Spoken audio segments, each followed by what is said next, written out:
विवेक रात को दफ्तर से वापस आता तो थका मांदा उसके साथ सोता, फिर पल भर के छूने के बाद करवट बदल लेता और रेशमा जिस्मानी सुख को तरसती रह जाती। कहानी बहुत ही जबरदस्त है, इसलिए अंत तक जरूर सुने। चीखते हुए रेशमा अचानक उठ बैठी तो उसका पति विवेक भी हड़बड़ा कर उठ बैठा और पूछने लगा, क्या हुआ? वही डरावना सपना, कहते हुए रेशमा विवेक से लिपट कर रो पड़ी। घबराओ नहीं, सब ठीक हो जाएगा। विवेक रेशमा को हिम्मत देते हुए बोला, शाम को जब मैं दफ्तर से लौटूंगा तब तुम्हें डॉक्टर को दिखा दूंगा। विवेक और रेशमा की शादी को 2 साल हो गए थे, पर रेशमा को अभी तक शादीशुदा जीवन का सुख नहीं मिल पाया था। वो इस बारे में ना तो किसी से कह सकती थी और ना इससे निजात पा सकती थी, बस मन ही मन घुटती रहती थी। विवेक रात को दफ्तर से वापस आता तो थका मांदा उसके साथ सोता, फिर पल भर के छूने के बाद करवट बदल लेता और रेशमा विवाहित जीवन के सुख को तरसती रह जाती। ऐसे में बच्चा पैदा होने की बात तो वो सोच भी नहीं सकती थी। विवेक के दफ्तर जाने के बाद रेशमा की पड़ोसन सीमा उससे मिलने आई और हाल चाल पूछा। बातों बातों में रेशमा ने सीमा को अपने सपनों के बारे में बता दिया। सीमा बोली, घबरा मत, सब ठीक हो जाएगा। यही नजदीक में ही एक तांत्रिक पहलवान है, वे तंत्र विद्या से रूहानी इलाज करते हैं, उन्होंने कईयों को ठीक किया है। तू भी चलना अगर मुझ पर भरोसा है तो। नहीं सीमा, आज शाम विवेक मुझे डॉक्टर के पास ले जाने वाले हैं, रेशमा ने कहा तो सीमा बोली, छोड़ना डॉक्टर का चक्कर, पहले मोटी फीस लेगा, फिर ढेर सारे टेस्ट लिख देगा और ज्यादा से ज्यादा नींद आने या तनाव भगाने की दवा दे देगा। तुझ पर तो किसी प्रेत का साया लगता है, ये बीमारियां ठीक करना डॉक्टरों के बस की बात नहीं, आगे तेरी मर्जी। सीमा की बात रेशमा पर असर कर गई। उसे लगा कि तांत्रिक को दिखाने में हर्ज ही क्या, शर्त या रूहानी इलाज किया जाता है। उन्होंने तांत्रिक से मिलने की इच्छा जताई तो वहां बैठे तांत्रिक के अर्दली ने उन्हें बाहर बैठा दिया और बोला, अभी पहलवान पूजा सिद्ध कर रहे हैं। फिर वो बड़ी देर तक उनसे बातें करता रहा और उनके मर्ज के बारे में भी पूछा। थोड़ी देर बाद अर्दली पहलवान से इजाजत लेने अंदर गया, तभी एक और औरत आकर उनके पास बैठ गई और इनसे मर्ज पूछा, साथ ही बताया कि पहलवान बहुत अच्छा इलाज करते हैं। रेशमा ने उस औरत को सारा मर्ज बता दिया और पहलवान के बारे में जानकर उसका भरोसा और बढ़ गया। इतने में अर्दली आया और बोला, चलिए आपको बुलाया है। अंदर एक मोटी मोटी आंखों वाला लंबा चौड़ा आदमी माथे पर पटका बांधे बैठा था। कमरे में दीवारों पर तंत्र मंत्र लिखे कई पोस्टर लगे थे, चारों ओर धूपबत्ती का धुआं फैला था। वहां सिर्फ 0 वॉट का एक लाल बल्ब रोशनी फैलते माहौल को और डरावना बना रहा था। वो आदमी मोबाइल फोन पर किसी से बात कर रहा था। उसने बात करते करते इन्हें बैठने का इशारा किया, फिर बात खत्म कर इनकी ओर मुखातिब हुआ तो रेशमा ने कुछ दबी सी जबान में अपनी बात कही। रेशमा की दास्तां सुनकर पहलवान तांत्रिक बोला, तुम्हें डरावने सपने आते हैं, पति की कमजोरी का खामियाजा भुगत रही हो और ना किसी से कह सकती हो और ना सह सकती हो। अभी तक कोई बच्चा भी नहीं है, सबके ताने सहने पड़ते हैं। रेशमा हैरान थी कि तांत्रिक यह सब बिना बताए कैसे जानता है, लेकिन उसे वो पहुंचा हुआ तांत्रिक लगा। इससे उस पर रेशमा का भरोसा बढ़ गया। फिर वो उनसे बोला, लगता है कि किसी बुरी आत्मा की छाया है तुम पर, जिसने तुम्हारे दिमाग पर कब्जा कर रखा है।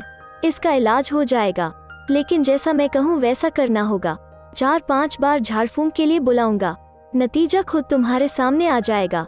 रेशमा को उसके रूहानी इलाज पर भरोसा हो गया था, इसलिए वो रूहानी इलाज के लिए तैयार हो गई और फीस के बारे में पूछा। इस पर तांत्रिक बोला, अपनी मर्जी से कुछ भी दे देना, मनमांगी फीस तो हम तब लेंगे जब काम हो जाएगा, हमें पैसों का कोई लालच नहीं है। कहते हुए तांत्रिक ने नजर से नजर मिलाकर रेशमा की ओर देखा। ठीक है कहकर रेशमा ने इलाज के लिए हामी भरी तो सीमा को बाहर भेजकर तांत्रिक ने कमरा बंद कर लिया। तांत्रिक ने रेशमा को भभूत लिपटा एक लड्डू दिया और वही खाकर जाने को कहता हुआ बोला, 2 दिन बाद फिर आना, पूरी विधि से झाड़ फूंक कर दूंगा, असर तो आज से ही पता चल जाएगा तुम्हें। घर पहुंचकर रेशमा को कुछ हल्कापन महसूस हो रहा था। उसे लग रहा था कि इस रूहानी इलाज का उस पर असर जरूर होगा। वो चिंतामुक्त हो बिस्तर पर पसर गई। कब आंख लगी उसे पता ही न चला। आंख खुली तब जब विवेक ने दरवाजा खटखटाया। ओह, आज कितने अरसे बाद इतनी गहरी नींद आई है, शायद यह रूहानी इलाज का ही असर है, रेशमा ने सोचा और दरवाजा खोला। चाय पीते समय रेशमा ने विवेक को तांत्रिक की बात बता दी। रेशमा को तरोताजा देखकर विवेक को भी यकीन हो गया कि इस इलाज का असर होगा, लेकिन चुटकी लेता हुआ वो बोला, कहीं तांत्रिक ने नींद की दवा नहीं दी थी लड्डू में, जो घोड़े बेचकर सोई थी। 2 दिन बाद रेशमा को फिर तांत्रिक पहलवान के पास जाना था। उसने फोन करके पहलवान से मिलने का समय ले लिया और तय समय पर पहुंच गई। तांत्रिक ने पहले की झाड़ फूंक का असर पूछा तो रेशमा ने बता दिया कि फर्क लग रहा है। तांत्रिक की घूरती निगाहें अब रेशमा की शरीर का मुआयना कर रही थीं। 0 वॉट के बल्ब की लाल रोशनी में धूपबत्ती के धुएं और बंद कमरे में तांत्रिक ने एक बार फिर रेशमा की झाड़ फूंक की और उसे करीबी बनाने लगा। फिर उसने रेशमा को भभूत लिपटा लड्डू खाने को दिया, जिसे खाने पर वो बेहोश सी होने लगी। असर होते देख तांत्रिक पहलवान ने रेशमा को अपनी बाहों में जकड़ लिया। अब तांत्रिक को मुमांगी मुराद मिल गई थी। उसने रेशमा के अंगों के साथ खुलकर खेलना शुरू कर दिया। मन मुताबिक भोगविलास के बाद तांत्रिक पहलवान ने रेशमा को घर भेज दिया। घर आकर रेशमा बिस्तर पर पड़ गई। उसे तांत्रिक की इस हरकत का पता चल गया था, लेकिन उसने शरीर सुख का सुकून भी पाया था, जिसे वो खोना नहीं चाहती थी। अगली बार रेशमा तांत्रिक के पास गई तो खुला दरवाजा देख बिना इजाजत अंदर जा पहुंची। अंदर का नजारा देखकर वो दंग रह गई। अंदर तांत्रिक उसी औरत की बाहों में बाहें डाले बैठा था, जिसे उसने पहले दिन वहां देखा था और सारा मर्ज बताया था। रेशमा समझ गई कि यह तांत्रिक की ही जानकार है और इसी ने मरीज बनकर सब जान लिया और फोन पर तांत्रिक को बताया था। तभी तो तांत्रिक फोन पर बात करता मिला और हमारे बारे में सब सच सच बता पाया। रेशमा को देखते ही वो औरत तांत्रिक से अलग हो गई और कमरे से बाहर चली गई। रेशमा भी सब कुछ जानने के बावजूद खामोश रही। तांत्रिक ने रूहानी इलाज शुरू किया और रेशमा खुद को उसके सामने परोसती चली गई। अब रेशमा जब तब पहलवान के पास इलाज के बहाने पहुंच जाती और देह सुख का लुत्फ उठाती। उस दिन रेशमा की सास उनके यहाँ आई हुई थी। उसे जोड़ों का दर्द व बुढ़ापे की अनगिनत बीमारियां थीं, जिसके लिए विवेक ने उन्हें पहलवान के पास ले जाना चाहा था। तभी रेशमा उबकाई करती दिखी तो सास और खुश हो गई। वे विवेक को बधाई देते हुए बोली, सचमुच पहलवान का इलाज कारगर है, जो बहू पेट से हो गई। लेकिन रेशमा के मन में हजारों शक पनपने लगे थे। उसने किसी तरह सास को इलाज के लिए ले जाने को टरकाया। पहलवान से छुटकारे की योजना सोचने लगी। इधर कुछ दिन से रेशमा को ना पाकर पहलवान का दिल मचलने लगा था। उसने रेशमा को फोन करके बुलाना चाहा। रेशमा ने आनाकानी की और बताया कि इससे उनके संबंध का भेद खुलने का खतरा है, पर पहलवान की बेचैनी हद पर थी।